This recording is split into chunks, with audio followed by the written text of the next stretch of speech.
நமது ஆண்டவரும் அருமை இரட்சகருமாகிய இயேசு கிறிஸ்துவின் கிருபையுள்ள நாமத்திலே உங்கள் யாவருக்கும் அன்பின் வாழ்த்துக்கள் கூறி இன்றைய தியானத்திற்கு உங்களை தயவோடு அளிக்கிறோம்.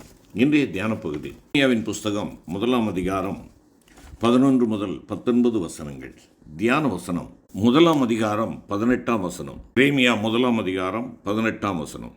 இதோ தேசம் அனைத்துக்கும், யூதாவின் ராஜாக்களுக்கும், அதன் பிரபுக்களுக்கும், அதன் ஆசாரியர்களுக்கும், தேசத்தின் ஜனங்களுக்கும் எதிராக நான் உன்னை இன்றைய தினம் அரணிப்பான பட்டணமும் இருப்பு தூணும் வெண்கல அலங்கமும் ஆக்கினேன்.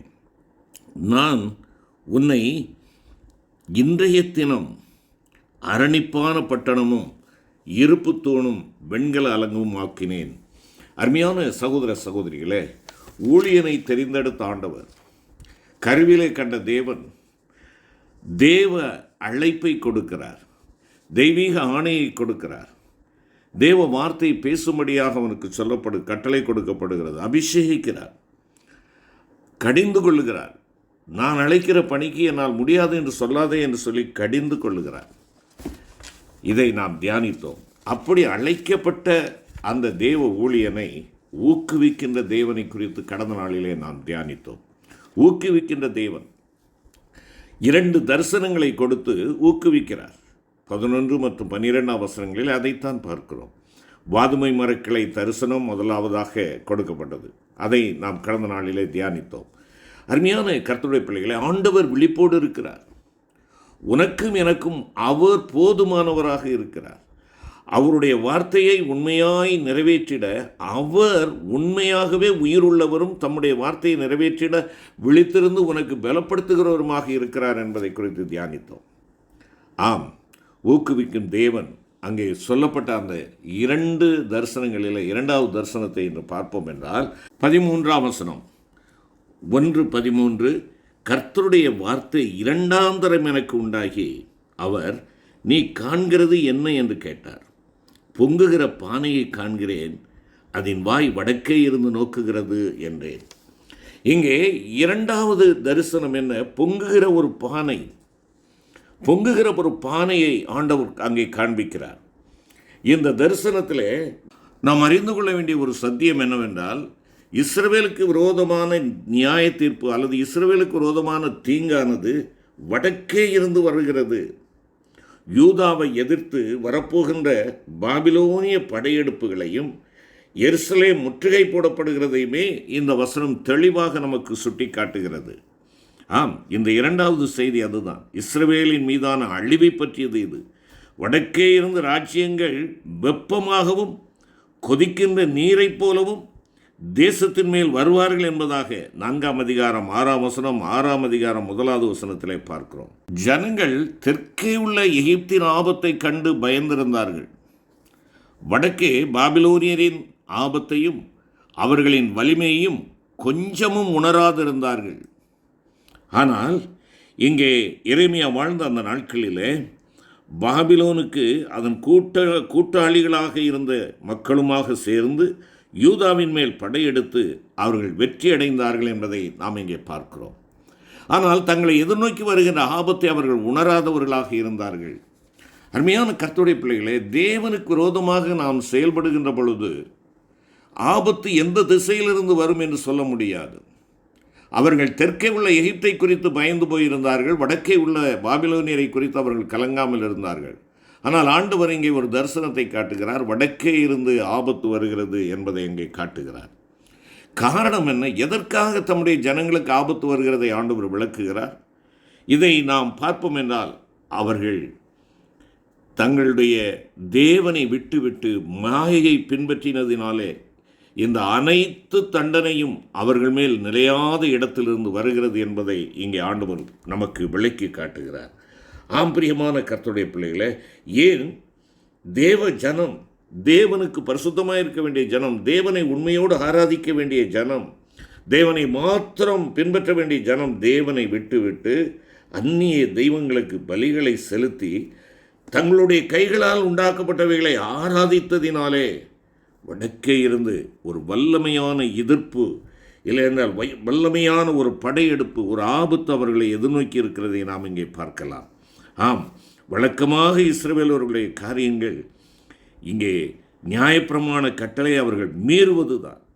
அவர்கள் உருவாக்கிய பொருட்களை தொழுது கொள்வதற்காக சிருஷ்டிகரை விட்டு விட்டார்கள். மாயையான தெய்வங்களை அவர்கள் பின்பற்ற ஆரம்பித்தார்கள். அருமையான கர்த்தருடைய பிள்ளைகளே, 6ஆம் வசனத்திலே ஆண்டவர் சொல்லுகிறதை நீங்கள் வாசித்து பாருங்கள். அவர்கள் என்னை விட்டு அந்நிய தேவர்களுக்கு தூபம் காட்டி தங்கள் கைகளின் கிரியையை படிந்து கொண்ட அவர்களுடைய சகல தீமைகளின் நிமித்தமும் நான் என் நியாய தீர்ப்புகளை அவர்களுக்கு விரோதமாக கூறுவேன். ஆண்டவர் சொல்லுகிறார், என்னால் தெரிந்து கொள்ளப்பட்ட ஜனங்கள், என் ஜனங்கள் என்று நான் பெருமைப்பட்ட என் ஜனங்கள், அவர்கள் என்னை விட்டு விட்டார்கள். ஆகையினாலே அவர்களுக்கு நியாய தீர்ப்புகளை நான் கட்டளையிடப் போகிறேன். அதை நான் அறிவிப்பேன். என்னை விட்டு விட்டவர்களுக்கு அதுதான் கதி. தேவப்பிள்ளையே, நீங்களும் நானும் அவரை விடாமல் பற்றி கொள்ள நாம் அவருடைய கரத்திலே நம்முடைய கரத்தை இணைத்து கொள்வோம். அவர் நம்மை பற்றி கொள்ளும்படியாக, பிடித்து கொள்ளும்படியாக நம்முடைய கரங்களை அவருக்கு ஒப்புக் கொடுப்போம். அவர்கள் என்னை விட்டு அந்நிய தெய்வங்களுக்கு தூபம் காட்டினார்கள், மாயையான தெய்வங்களை வழிபட்டார்கள், கைகளின் கிரியைகளை பணிந்து கொண்டார்கள். ஒருவேளை இன்று நீங்களும் நானும் மாயையான தெய்வங்களை ஒருவேளை வழிபடாதவர்களாக, உண்மை கிறிஸ்தவர்களாக தேவனுடைய ஆலய பிரகாரத்திலே சென்று ஆண்டவரை ஆராதிக்கிற பிள்ளைகளாக நாம் காணப்படலாம். ஆனால் தெய்வ பிள்ளையே, உன்னுடைய கையின் பிரயாசங்களை, உன்னுடைய கையின் கிரியைகளை நீ பணிந்து கொள்கிறாயா? நான் உழைக்கிறேன், என் கரம் எனக்கு சாமர்த்தியத்தை கொடுக்கிறது, என் புத்தி, என் ஞானம் எனக்கு வழி நடத்துகிறது, என் கை பலனும் என் சாமர்த்தியமும் இவைகளை சம்பாதிப்பதற்கு எனக்கு பலனை கொடுக்கிறது. என் உழைப்பு, என்னுடைய முயற்சி, என்னுடைய சொத்து, என்னுடைய சுகம் என் பிள்ளைகளுக்கும் என்னுடைய குடும்பத்திற்கும் போதுமானதாக இருக்கிறது. ஆகையினாலே அவைகளுக்கு முதன்மையான இடத்தை நான் கொடுக்கிறேன். நீ உன் கையின் பிரயாசங்களுக்காக தேவனுடைய நேரத்தை நீ விட்டுவிடுவாய் என்றால், நீ உன் கையின் கிரியையை, நீ கையின் பிரயாசத்தை, கையின் கிரியையை என்ன செய்கிறாய்? நீ பணிந்து கொள்ளுகிறவனாய் இருக்கிறாய். அவர் உன் கையின் பிரயாசத்தை ஆசீர்வதிக்கவும், உன் அப்பத்தையும் தண்ணீரையும் அவர் ஆசீர்வதிக்கவும், வியாதியை வீட்டிலிருந்து எடுத்து போடவும் அவரை நீ பணிந்து கொள்ள வேண்டும். உன்னுடைய உழைப்பை மூலதனமாக நீ காட்டுகின்ற உன்னுடைய சாமர்த்தியத்தை நீ தெய்வம் என்று எண்ணுகிறாயா?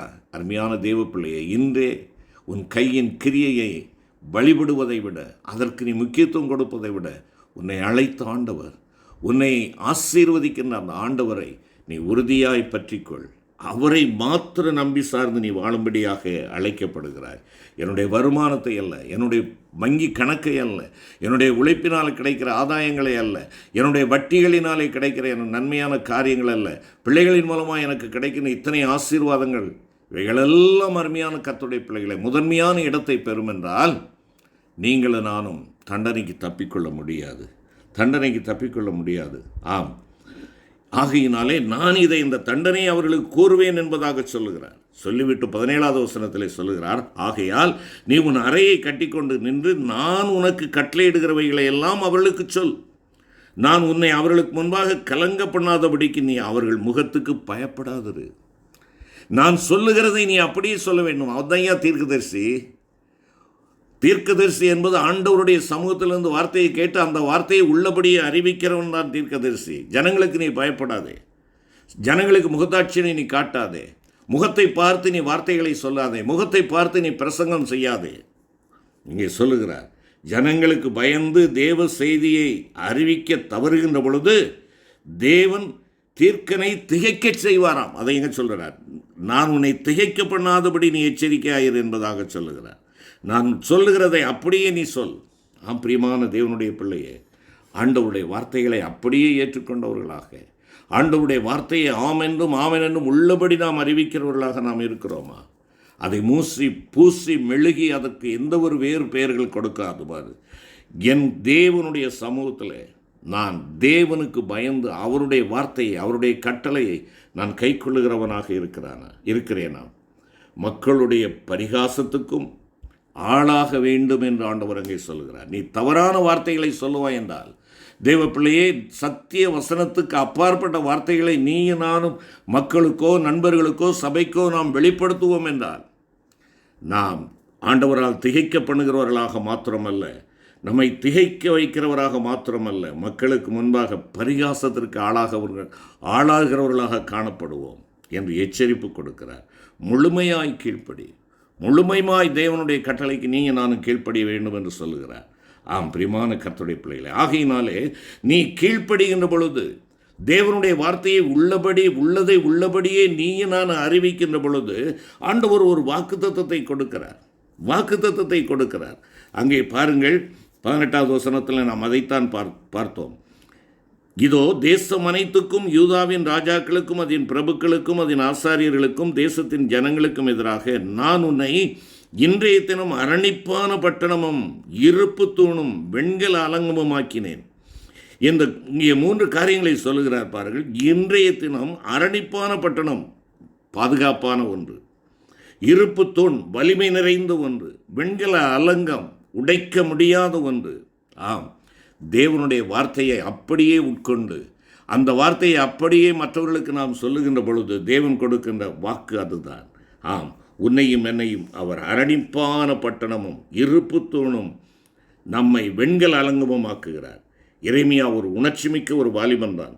ஆனாலும் அவனுடைய முதுகெலும்பில் ஆவிக்குரிய இரும்பை தேவன் செலுத்தினபடியினாலே அவனால் ஒரு மிகச்சிறந்த பலமுள்ள தைரியமுள்ள தீர்க்கதரிசியாய் மாற முடிந்தது. தேவ பிள்ளையே, நம்முடைய இயற்கையான குணங்களுக்கும் தகுதிகளுக்கும் அப்பாற்பட்ட வழிகளில் தேவன் எடுத்து சென்று நம்மை உபயோகிக்க முடியும் என்பதை உணர்ந்து நீ ஆண்டவருடைய வார்த்தையை உள்ளதை உள்ளபடியே உட்கொண்டு அவைகளை சொல்லும்படியாக ஆண்டவர் கேட்கிறார். நீ அப்படி செய்கின்ற பொழுது உனக்கு சத்துருக்கள் எழும்புவார்கள், உனக்கு எதிர்த்து நிற்பார்கள், அவர்கள் உனக்கு விரோதமாக யுத்தம் பண்ணுவார்கள்.